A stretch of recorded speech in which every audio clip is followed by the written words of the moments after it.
born just to see how God would instruct me, how God would lead me. And I couldn't get past Luke 1:26 and between 26 and 38 when Gabriel was sent from God to a city of Galilee named Nazareth to go and tell Mary that she was favored by God and that the Lord was with her.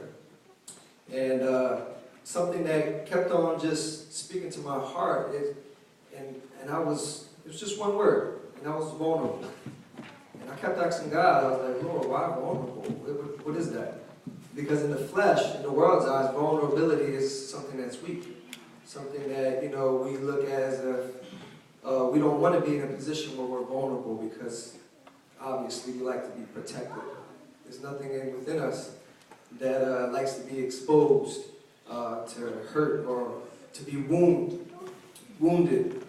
But as I began to read and see Mary's vulnerability, a teenager, a virgin, and I try to picture that. I read it in a story, and we get used to hearing the Virgin Mary, but then I have a daughter of my own, so I started looking at her, and I was just wondering how it would be.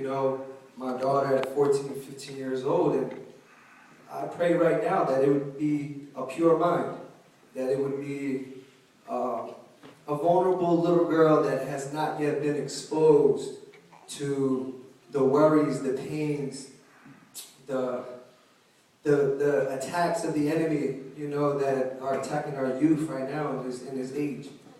And I started to see how she was raised to fear God. She had a well understanding of who God was, and she wasn't vulnerable in the flesh, but she was vulnerable in the spirit. And God taught me that He blesses and covers those who are vulnerable in the spirit, because their hearts are not hardened but teachable, and they're open to be used by Him. So when I began to continue to read through it, I started to see how it unfolded not only for Mary, but for a lot of other people within the Word of God.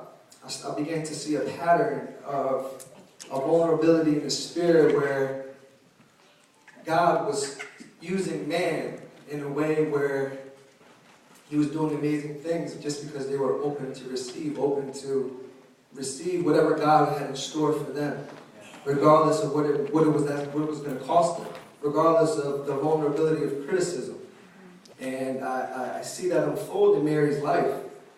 And, her first reaction when Gabriel told her that she would conceive a son and that she should call him Jesus, is she reacted in the flesh like a lot of us do. And she said, how will this be since I am a virgin? She looked at herself from her own perspective, just like a lot of us do today. When we see that or hear that God has a purpose and a plan for each and every one of us, we all seem to look at ourselves in the flesh and the carnal and be like, man, how can God use me? I'm nothing. I'm a sinner. Look at what I've done in my past. And I've seen, just how Mary had not yet come to that part in her life because she was still